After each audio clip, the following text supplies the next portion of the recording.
Görəş futbol yığma komandamızı nə qədər tanıyırsan? Azərbaycan yığması ilk rəsmi beynəlxalq maçını nə vaxt keçirib?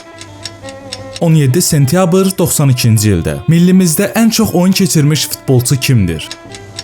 Rəşad Sadıqov, Heydər Əliyevin "Ağa Səlim, özünüzlə qapıcı aparmamışdınız" dediyi oyun hansı rəqiblə idi? Fransa, millimiz bir oyunda ən çox qapısından neçə gol buraxıb?